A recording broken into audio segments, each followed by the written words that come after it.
Hello दोस्तों, नमस्कार। कैसे हैं आप सब लोग। तो दोस्तों, स्वागत है आपका मेरे यूट्यूब चैनल सुनील कौशल में। दोस्तों, आज का वीडियो मैंने पेरेंट्स के लिए बनाया है। अभी बच्चों के जैसे 10th क्लास के एग्ज़ाम हो चुके हैं और हर माता पिता चाहते हैं कि अपने बच्चों के लिए हम कौन सा कोर्स लें, मेडिकल लें, नॉन मेडिकल लें, आर्ट्स लें या कॉमर्स लें। तो ये एक एडोलसेंस एज होती है और यूँ कहें कि इसके बाद ही बच्चे का जो दिमाग होता है वो एक तरह से खुलता है, उसको आइडियाज़ होते हैं और 11th क्लास 12th क्लास में काफ़ी ज़्यादा बच्चों में फ़र्क आ जाता है। लेकिन कहीं गलती से कोई आप ऐसा कोर्स ना रख लें जिससे माता पिता को बाद में पछतावा हो या बच्चों को पछतावा हो।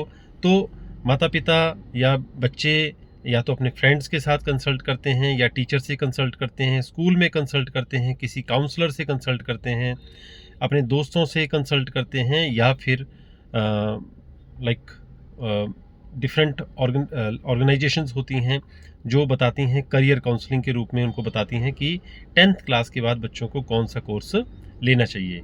लेकिन इतनी ज़्यादा कंसल्टेंसी लेने के बावजूद, इतने ज़्यादा लोगों से कंसल्ट करने के बावजूद पेरेंट्स कंफ्यूज रहते हैं कि समझ नहीं आ रही है, मेडिकल रखें, नॉन मेडिकल रखें, कॉमर्स रखें या आर्ट्स रखें।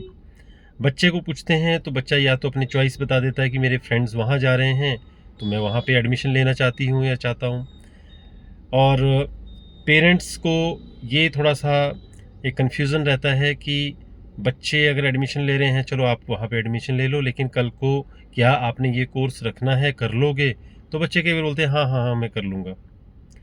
तो बच्चों के साथ साथ माता पिता को इस बात का एक आइडिया होना चाहिए और उसके लिए आपको 2-3 चीज़ों का ख्याल रखना चाहिए वो कोर्स लेने से पहले। क्योंकि 10th क्लास के बाद अगर आप कोई कोर्स बच्चे का लेने जा रहे हो, बच्चे को जिस स्ट्रीम में डालने जा रहे हो, बहुत सारी चीज़ों का पता होना चाहिए और उसको बड़े शॉर्टकट में आप अपने माइंड में सेट कर सकते हो अपने बच्चों के लिए। मैं 25 साल से एजुकेशन सेक्टर में हूँ और 20 साल बच्चों को ही पढ़ाया है। 5 साल से मेरी कंसल्टेंसी चल रही है और स्कूलों से टाई अप रहते हैं। Parental coaching, parent orientation programs और बच्चों की काउंसलिंग, ये सारी की सारी चीज़ें जो हैं मैं आप लोगों को देता रहता हूँ, बताता रहता हूँ थ्रू यूट्यूब चैनल के माध्यम से भी। और मेरी पर्सनल एक इंटरेक्टिव प्रोग्राम चलते हैं बच्चों के लिए और पेरेंट्स के लिए। तो उसमें क्योंकि ये चीज़ें मैं इसलिए बता रहा हूँ आज के इस वीडियो में, हमें कंसल्ट करने के लिए एक जेन्युइन गाइडेंस की ज़रूरत होती है। मैं समझता हूँ ये चैनल के माध्यम से, सोशल मीडिया के माध्यम से आप लोगों तक मैं ये मैसेज इसलिए पहुँचाना चाहता हूँ ताकि आप लोगों का वो कन्फ्यूज़न किसी हद तक ख़त्म हो सके, दूर हो सके।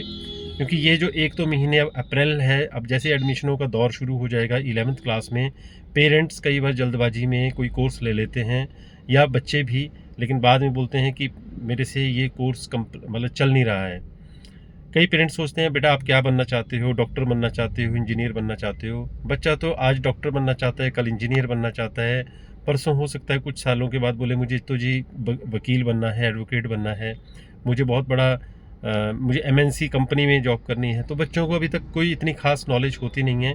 बच्चों पर आप एक ही चीज़ पर फोकस करें और उसके लिए आप दो चीज़ों का ख्याल रखें। एक तो होता है कि स्कूल में बच्चा पढ़ रहा है, हम टीचर से कंसल्ट करते हैं, मेरा बच्चा मैथ, साइंस या इंग्लिश में कैसा है। लेकिन ज़रूरी नहीं है कि स्कूल से आपको जो फीडबैक आई वो बिल्कुल परफेक्टली राइट होगी। आप खुद भी देखिए, मेरे बच्चे से पूछिए कि क्या आपको मैथ्स में इंटरेस्ट है, इंग्लिश में इंटरेस्ट है, साइंस में इंटरेस्ट है, फिजिक्स में इंटरेस्ट है, केमिस्ट्री में इंटरेस्ट है। बच्चा आपको खुद बता देगा कि मुझे ना केमिस्ट्री बहुत वीक लगती है, मुझे ना फिजिक्स तो बिल्कुल भी अच्छी नहीं लगती, मुझे मैथ्स बहुत अच्छा लगता है, मुझे इंग्लिश बहुत अच्छी लगती है, या मैं प्रेशर में नहीं पढ़ सकती या पढ़ सकता। तो बच्चों के साथ सेल्फ काउंसलिंग भी करनी बहुत ज़रूरी है। उसको टाइम दो, उसके साथ बैठो, उसकी चीज़ों को ऑब्ज़र्व करो। टीचर की फीडबैक हो गई नंबर 1, बच्चे से आपने फीडबैक ले ली नंबर 2।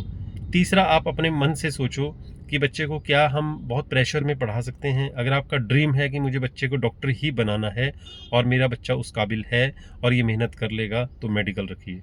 अगर आपको लगता है मुझे अपने बच्चे को इंजीनियरिंग लाइन में लेके जाना है, अभी थोड़ा एवरेज है लेकिन बहुत अच्छा जा सकता है और बच्चे का इंटरेस्ट भी है और बच्चा कर लेगा, आप अपना सेल्फ डिसीजन थोपना नहीं है, लेकिन एक काउंसलिंग, सेल्फ काउंसलिंग आप खुद भी कर सकते हो कि अगर बच्चा चल सकता है, ये कर सकता है, ये इतना प्रेशर झेल सकता है, फिर नॉन मेडिकल ले लो।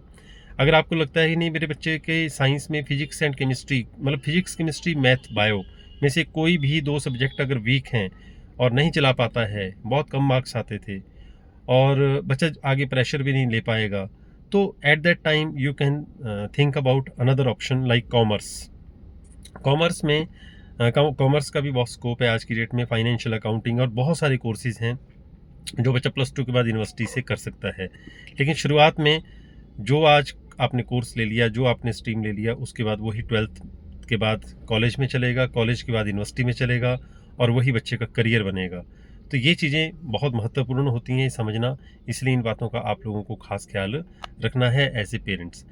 और इसके बाद एक और बहुत ही इम्पॉर्टेंट बात, जैसे चौथा सब्जेक्ट होता है आर्ट्स। आर्ट्स को कई बार हम बहुत ही कम मांगते हैं कि भाई आर्ट्स का क्या फ़ायदा है, आर्ट्स का क्या स्कोप है।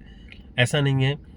अगर बच्चा, क्योंकि मैंने कहा ना +2 के बाद बच्चे को बहुत सारा मतलब एक चेंज आती है, हार्मोनेटिकल चेंजेस आती हैं, माइंड में बहुत सारी ख्याल मतलब कई चीज़ें आती हैं, एक मैच्योरिटी आती है। 6th क्लास में आपका बच्चा कैसा था, 10th में कैसा है, आपने अपने आप ऑब्जर्व किया होगा। मेरे बच्चे में काफ़ी ज़्यादा बदलाव आया है मैच्योरिटी लेवल पे। बच्चे को गुस्सा भी आता है, बच्चा समझता भी है, बच्चा आपसे प्यार से भी बात करता है, बच्चा आपसे शेयर भी करता है। इतनी सारी चीज़ें शायद 6th क्लास में या 7th क्लास में नहीं करता था। तो वक्त के साथ साथ बच्चे में बहुत बदलाव आते हैं, आगे भी आएंगे इसलिए। लेकिन ये करियर स्टेज है, ये क्रिटिकल टाइम होता है डिसीजन लेने का, इसलिए आपने इन चीज़ों का बहुत ख्याल रखना है, बहुत सोच समझ के ख्याल रखना है कि हमें अपने बच्चे को मेडिकल रखना है। मतलब अगर आपने डॉक्टर या मेडिकल कोर्सेज़ के बारे में सोच रखा है तो आप ये सोच सकते हो कि मेडिकल रखो।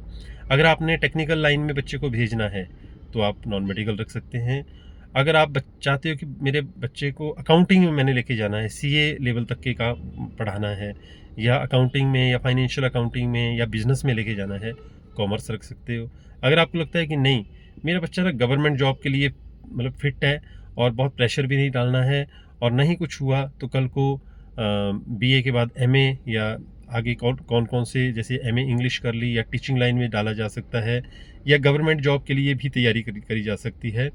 तो आर्ट्स के बहुत सारे स्कोप हैं। मैं बिल्कुल शॉर्ट वीडियो आप लोगों को बना रहा हूँ, फिर भी लंबा खिंच गया है। बहुत स्कोप है, बहुत ज़्यादा, क्योंकि जब भी हम कोई बात करेंगे बच्चों की करियर काउंसलिंग को लेके, वो 5 या 10 मिनट में आपको समझ नहीं आएगी। कई बार 1 घंटों लग जाते हैं हर चीज़ को समझने में, हर चीज़ को हर हर हर उस बच्चे की पॉइंट्स पे डिस्कशन करने में। इसलिए आज का ये शॉर्ट वीडियो मैं इसलिए बना रहा हूँ ताकि पेरेंट्स तक ये मेरा मैसेज पहुँचे कि वो जल्दबाजी में एक तो डिसीजन ना लें, बच्चों को फॉलो करें, इस पर मत जाएं, क्योंकि बच्चा बाद में बहुत प्रेशर में आ जाता है। आज आपके बच्चे के जो फ्रेंड्स हैं 10th में अब निकलेंगे तो जो कई नॉन मेडिकल रखेंगे, कोई मेडिकल, तो इधर उधर हो जाएंगे ना। उसी तरह से वो बच्चा कॉलेज में आपका जाएगा तो सारे फ्रेंड्स पीछे रह जाएंगे। बच्चा जब आपका कल को यूनिवर्सिटी जाएगा तो वहाँ पे वो उसको नए फ्रेंड्स मिलेंगे। तो फ्रेंड्स के चक्कर में कोर्स ना रखें, नंबर 1। बच्चा कितना प्रेशर झेल सकता है इस बात का ख्याल रखें, नंबर 2। बच्चे का आगे क्या बनने का इंटरेस्ट है और आप एज ए पेरेंट क्या सोचते हो कि बच्चे को ये मैंने बनाना चाहता हूँ, उन दोनों चीज़ों को मैच करो, नंबर 3। किसी अच्छे काउंसलर, किसी अच्छे गाइड, किसी अच्छे टीचर के साथ भी आप कंसल्ट कर सकते हो, नंबर 4। आप मेरा नंबर भी नोट कर सकते हो, मेरे ऑनलाइन सेशन चलते हैं। मेरा नंबर है 8219060820। तो दोस्तों मैं आप लोगों को ये जो वीडियो बना रहा हूँ जस्ट गाइडेंस के लिए, क्योंकि अभी एक हाई टाइम है, लगभग अगले महीने एडमिशनें शुरू हो जाएंगी, तो आपको किसी तरह का कोई परेशानी का सामना ना करना पड़े, तो मेरी इन बातों का ख्याल रखें। मेरा वीडियो अगर आपको अच्छा लगे तो लाइक ज़रूर करें, चैनल को सब्सक्राइब ज़रूर करें, शेयर ज़रूर करें ज़्यादा से ज़्यादा माता पिता तक, ताकि उन्हें भी थोड़ा ये कन्फ्यूज़न से बाहर निकलने का मौका मिले। क्योंकि आज की डेट में लगभग सभी पेरेंट्स जो हैं वर्किंग हैं, या अगर कोई गांव में रहते हैं, बच्चे शहर में आना चाहते हैं, तो कई बार आइडिया नहीं होता है कि क्या करवाएं। तो ये बहुत सारी चीज़ें हैं जिसका आप लोगों को पहले ख्याल रखना है, सोच समझ के डिसीजन लेना है, क्योंकि एक हार्ड मनी होती है माता पिता की, और उसके बाद माता पिता को डिसीजन लेना होता है। तो आई होप आज का वीडियो आपको अच्छा लगा होगा। Thank you very much and best of luck to your children.